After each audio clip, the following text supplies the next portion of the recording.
नमस्कार। मैं अरुण के शर्मा, एनालिस्ट वन थॉट की तरफ से एक नया विषय लेकर मैं आया हूँ।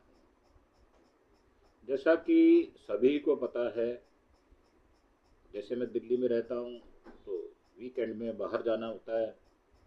तो जब बाहर जाते हैं, चाहे हमें नज़दीक में जाना हो 200 किलोमीटर, 150 किलोमीटर, 250 किलोमीटर, तो रास्ते में फास्ट टैग की प्रॉब्लम्स आती हैं। और गाड़ी में फास्टैग लगाना कंपलसरी भी है, जो गाड़ी एक राज्य से दूसरे राज्यों में जाती है। अब भारत में फास्टैग में जुड़ी कुछ परेशानियां हैं। वो क्या क्या हैं? फास्टैग ब्लैक लिस्ट हो सकता है, फास्टैग का स्कैन ना होना, फास्टैग में बैलेंस ना होना, फास्टैग में डुप्लीकेट या फेक फास्टैग का इस्तेमाल होना, अकारण ज़्यादा चार्ज ले लेना। इन परेशानियों से बचने के लिए एक जनरल सी बात बता रहा हूँ मैं। इन परेशानियों से बचने के लिए आप क्या उपाय कर सकते हैं? बैलेंस मेंटेन करें, केवाईसी विवरण अपडेट रखें, सफ़र के दौरान परेशानियों से बचने के लिए कम से कम 100 रुपये का बैलेंस रखें। अगर फास्टैग ब्लैक लिस्ट हो जाए तो टैग को रीड होने में 60 मिनट के अंदर या फिर रीड होने के 10 मिनट में रिचार्ज करें।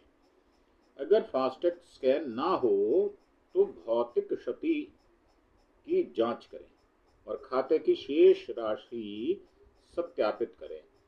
फास्टैग से जुड़े कुछ साधारण नियम मैं बता रहा हूं आपको, और फिर जो बदले जा रहे हैं उसके विषय में भी बात करेंगे। टोल भुगतान दक्षता बढ़ाने और धोखाधड़ी को कम से कम करने के लिए 17 फरवरी 2025 से नए फास्टैग नियम लागू किए गए थे। इन नियमों में ब्लैक लिस्टिंग पेनल्टी, रिचार्ज के लिए 70 मिनट की छूट अवधि और सख्त लेन देन समय सीमा शामिल था। अब आप ये देखें कि ये जो परेशानियां हैं इसको दूर करने की कोशिश की गई है।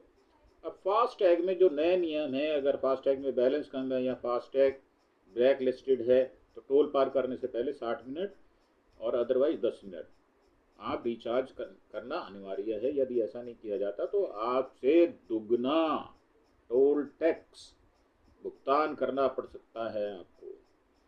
17 फरवरी 2025 से national payment corporation of India NPCI ने फास्टैग के कुछ नियमों में बदलाव किया है। इन नियमों में अगर आप फास्टैग टोल प्लाजा पर पहुंचने से 60 मिनट पहले, वो हमने आपको बता दिया। और एनएचएआई ने फास्टैग वॉलेट में न्यूनतम बैलेंस रखने के नियम को हटा दिया है। हालांकि यात्रा के दौरान परेशानी से बचने के लिए आपको कम से कम 100 रुपये का बैलेंस रखना चाहिए। ये आपके हितकर होगा। अगर आपके फास्टैग में बैलेंस कम है या ब्लैक लिस्टेड है तो आपको दुगना भुगतान करना पड़ सकता है। ये मैंने पहले ही बताया। अब जो नए नियम आए उनका उद्देश्य क्या है कि टोल भुगतान की दक्षता में सुधार करना, धोखाधड़ी को कम करना, टोल पर लंबी कतारों को कम करना, यात्रियों को सुविधाजनक बनाना।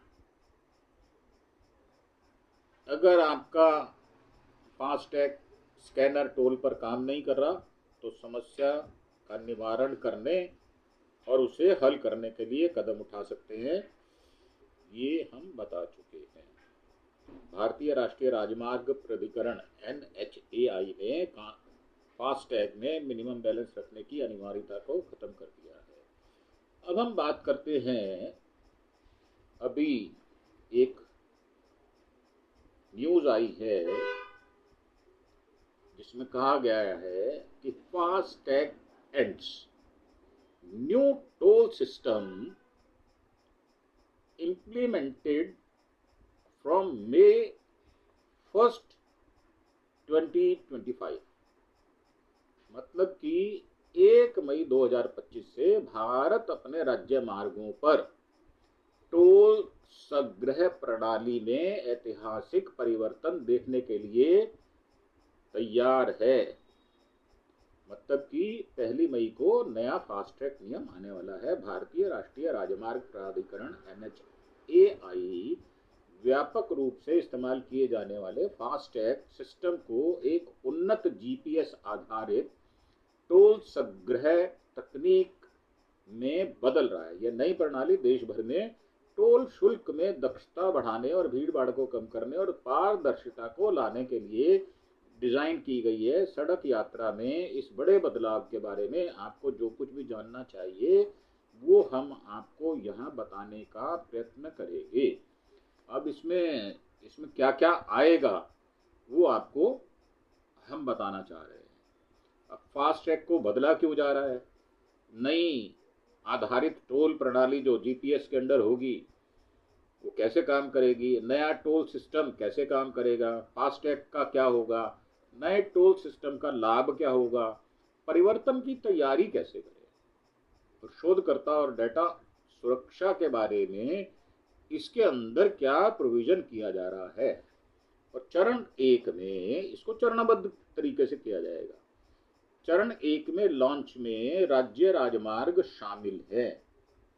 फास्टैग समाचार जो है जो हमें मिला है, फास्टैग को बदला क्यों जा रहा है, इस बात का आपको उत्तर देते हैं। पिछले कुछ वर्षों में फास्टैग ने टोल भुगतान को काफी हद तक सुव्यवस्थित करने की कोशिश की है। ये बात ठीक है कि कोशिश की है, परंतु वो कोशिश सार्थक हुई है या नहीं हुई ये देखने वाली बात है। बहुत सारी जगह जो माफिया है उनकी गुंडागर्दी यदा कदा देखने पे आती है, और लट चल गए, सिर फट गए, लड़ाई झगड़ा हो गया, कपड़े फट गए, ये आम बात पूरे देश में देखने में मिलती है। खास तौर से जो नॉर्दर्न इंडिया हमारा है, उत्तर भारत में इस तरह की समस्याओं का सामना करना पड़ता है। अब पिछले कुछ वर्षों में फास्टैग के ने टोल भुगतान को काफी हद तक सुव्यवस्थित किया, हम एग्री नहीं करते आपसे, जिससे टोल प्लाजा पर प्रतीक्षा का समय कम हो गया है। बिल्कुल नहीं, कोई कम नहीं हुआ। जिससे टोल प्लाजा पर प्रतीक्षा का समय कम हुआ है। हालांकि टैग का दुरुपयोग, उच्च यातायात, टोल बूथों पर लंबी कतारें, सिस्टम त्रुटियों जैसी कुछ चुनौतियां अभी भी बनी हुई हैं। आप स्वीकार कर रहे हैं, अच्छी बात है। इन मुद्दों को दूर करने और वैश्विक सर्वोत्तम प्रथाओं के साथ तालमेल बिठाने के लिए भारत सरकार ने GPS आधारित टोलिंग प्रणाली शुरू करने की बात की है। प्रतिस्थापन के पीछे मुख्य कारण क्या है? टोल बूथ पर होने वाली देरी, रुकावटों को दूर करें।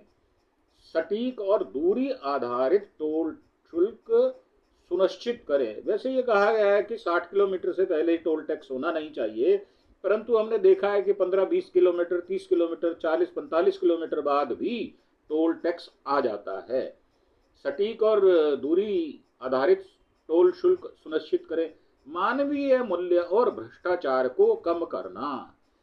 ये जो मानवीय मूल्य है ना, ये आपको अपने एम्प्लॉय जो टोल टैक्स पे बैठते हैं, जो ठेकेदार होते हैं, जो कलेक्शन करते हैं, ये उनको समझाने की जरूरत है। क्योंकि वो व्यवहार जो करते हैं वो तू तड़ांग करते हैं, अमानवीय व्यवहार करते हैं।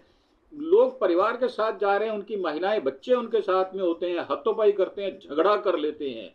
ये मेरा बिल्कुल आपसे विरोध है इस बात पर। डिजिटल और संपर्क रहित यात्रा अनुभव को बढ़ावा देना। नई GPS आधारित टोल प्रणाली क्या है? आगामी GPS आधारित टोल प्रणाली वाहनों को ट्रैक करने की राष्ट्रीय राजमार्ग पर यात्रा की गई वास्तविक दूरी के आधार पर टोल शुल्क की गणना करने के लिए उपग्रह नेविगेशन का उपयोग करती है। यह प्रणाली वाहनों में स्थापित उन्नत ANPR स्वचालित नंबर प्लेट की पहचान कैमरों और GPS मॉड्यूल द्वारा संचालित होती है। ये बात कही जाती है। अब देखें इसके अंदर क्या सुधार होता है, कितना सुधार होता है, GPS कितना काम करता है। भाई बल्कि कई बार तो मेरी शिकायत है कि GPS भी गलत रास्ता बता देता है, जिससे दूरी बढ़ जाती है। हाँ, ये बात ठीक है कि जो ट्रैफिक वाला एरिया होता है तो जो GPS होता है वहां पर अच्छी गाइडेंस देता है, इसमें भी कोई दो राय नहीं है। टोल का शुल्क यात्रा किए गए किलोमीटर के आधार पर लिया जाएगा। प्लाजा की निश्चित दरों के आधार पर नहीं, मतलब टोल प्लाजा की जो निश्चित दर है उसके आधार पर नहीं, आपने कितनी यात्रा, मतलब आप सड़क से कितनी दूरी आ गए उसके आधार पर किया जाएगा। टोल बूथ पर रुकने की जरूरत नहीं है। ये भी अच्छी बात है, क्योंकि समय जो है उसका नुकसान होता है, और ये कहा जाता है कि वक्त ही पैसा है और पैसा ही वक्त है। टोल बूथों पर रुकने की जरूरत नहीं होगी। वाहन ट्रैकिंग प्रणाली के साथ एकीकरण किया जाएगा। लिंक किए गए बैंक खातों से वास्तविक समय पर टोल कटौती होगी। कई बार यह भी देखा जाता है कि जब हम टोल प्लाजा पर पहुंचते हैं और वो कहते हैं कि साहब काम नहीं कर रहा, पैसा भी कट जाता है, और गुंडागर्दी से कैश पैसा भी ले लिया जाता है, जो कि सर्वथा अनुचित है। मेरा नितिन गडकरी साहब से ये रिक्वेस्ट है कि आप इन चीजों पर ध्यान दें। जबकि आप ये कहते हैं कि हमने हाईएस्ट टोल टैक्स जो है वसूल किया है, जेब तो आपकी पूरी भरी हुई है, परंतु आप यात्री को दे क्या रहे हैं उसके बारे में कभी आप बात नहीं करते। आप ये कहते हैं कि हमारे पास पैसे की कमी नहीं है। ये जो तड़ी मारते हैं ना, उसको सुविधाओं में ध्यान रखकर बात किया करें। नए टोल सिस्टम के तहत वाहनों में या तो फैक्ट्री फिटेड जीपीएस डिवाइस या रेट्रो फिटेड यूनिट्स लगे होंगे। ये डिवाइस हाईवे पर प्रवेश करने और जब निकास हो जाएगा, जब एग्जिट आप कर जाएंगे, बिंदुओं को ट्रैक करने के लिए एक केंद्रीय प्रणाली के साथ संचार करेगा। जीपीएस टोल प्रणाली का कार्यशील मॉडल क्या होगा, प्रथम चरण में क्या होगा और इसका विवरण क्या होगा। जीपीएस की स्थापना की जाएगी, विनिर्माण के दौरान अधिकृत होगा, वो वास्तविक समय ट्रैकिंग होगी। ये राष्ट्रीय राजमार्ग नेटवर्क पर जो वाहन के स्थान को ट्रैक करता है, ये उसके विषय में है। और जो पहला था वो विनिर्माण के दौरान या अधिकृत सेवा प्रदाताओं के माध्यम से वाहनों में एम्बेड किया जाएगा, मतलब इम्पोज किया जाएगा। अब इसमें तीसरा है ANPR कैमरा। प्रवेश और निकास बिंदुओं पर वाहन नंबर प्लेट कैप्चर करेगा। वो दूरी की गणना कैसे होगी, सिस्टम वास्तविक यात्रा की गई दूरी के आधार पर टोल की गणना करता है, ये उसके अंदर होगा। टोल कटौती कैसे होगी, लिंक किए गए बैंक वॉलेट या यूपीआई खाते से ये स्वचालित कटौती हो जाएगी। इसमें किसी को विरोध करने की गुंजाइश नहीं बचेगी। अधिसूचना प्रणाली, वाहन मालिक को तत्काल एसएमएस से या ऐप द्वारा सूचना दे दी जाएगी, जो कि स्वागत योग्य है। विवाद निवारण, किसी भी विसंगति या टोल विवाद के लिए पोर्टल या ऐप की सहायता आपको लेनी पड़ेगी। मौजूदा फास्टैग उपयोगकर्ताओं का क्या होगा, जो अभी आज जो हमारी गाड़ियों में लगा हुआ है उसका क्या होगा। मौजूदा फास्टैग उपयोगकर्ताओं के लिए नई प्रणाली में संक्रमण अपेक्षाकृत आसान होगा। सरकार चरणबद्ध कार्यान्वयन की योजना बना रही है और उपयोगकर्ताओं को जीपीएस आधारित प्रणाली में स्थानांतरित करने के लिए दिशा निर्देश प्रदान किए हैं। फास्टैग उपयोगकर्ताओं को करना क्या होगा, 30 अप्रैल 2025 तक फास्टैग का उपयोग जारी रखेंगे। 1 मई के बाद वाहन में स्वीकृत जीपीएस डिवाइस लगाएं, जो गवर्नमेंट जो सैंक्शन करती है, जो प्रोवाइड करती है। 1 मई के बाद वाहन में स्वीकृत जीपीएस डिवाइस लगाना पड़ेगा।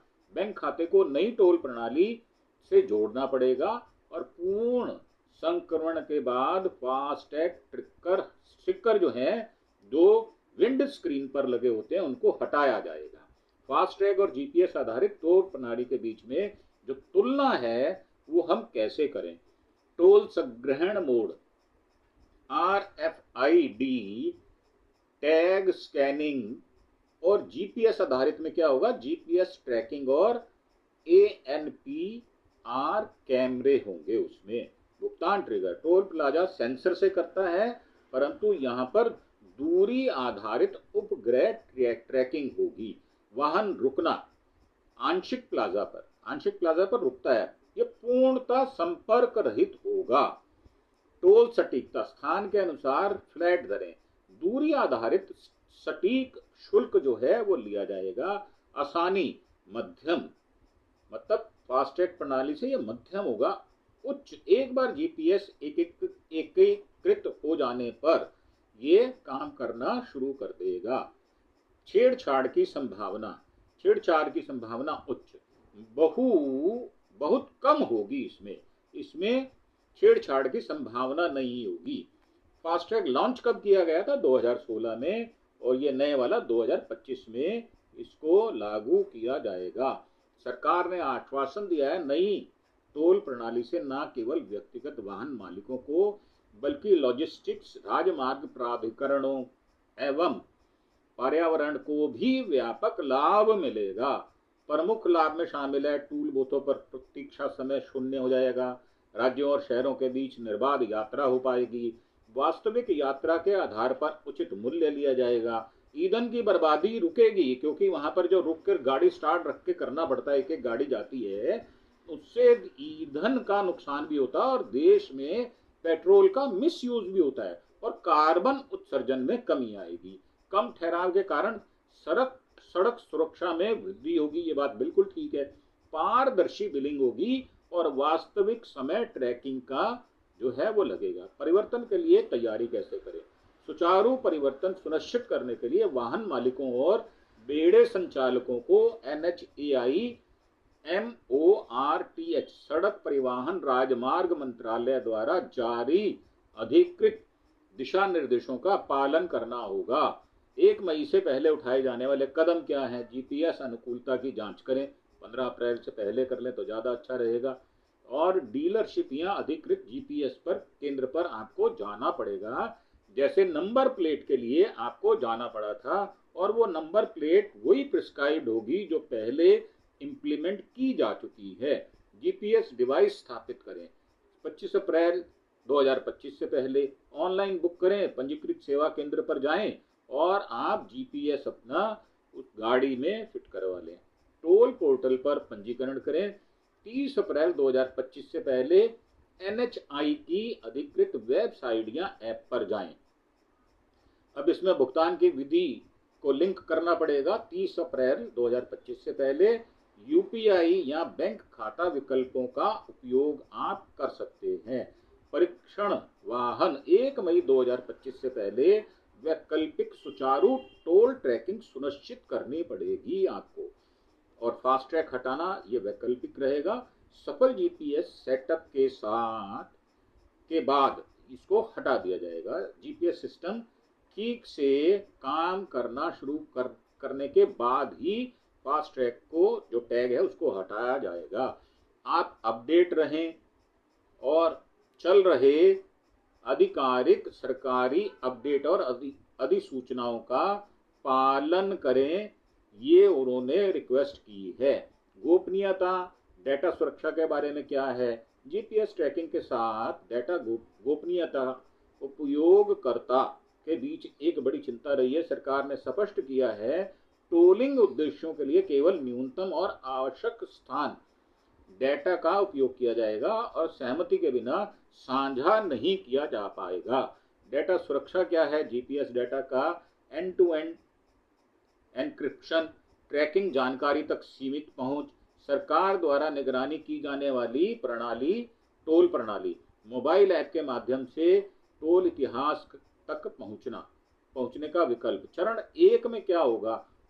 चरण 1 के शुभारंभ में राज्य और राजमार्ग शामिल किए जाएंगे। जो बड़े राजमार्ग हैं उनको शामिल किया जाएगा। नई टोल प्रणाली सबसे पहले प्रमुख राष्ट्रीय राजमार्गों पर लागू की जाएगी, खास तौर पर उच्च यातायात वाले गलियारों में। चरण 1 में शामिल होने वाले कुछ क्षेत्र इस प्रकार हैं। आरंभ में शामिल संभावित राजमार्ग जो हैं वो दिल्ली मुंबई, बेंगलुरु चेन्नई, स्वर्णिम चतुर्भुज गलियारा, दिल्ली कोलकाता राष्ट्रीय मार्ग, पूर्वी पश्चिमी परिधीय एक्सप्रेसवे। भारत का फास्टैग से जीपीएस आधारित टोल सिस्टम की ओर ये जो कदम है, भविष्य के डिजिटल राजमार्ग बुनियादी ढांचे की ओर एक महत्वपूर्ण कदम सिद्ध होगा।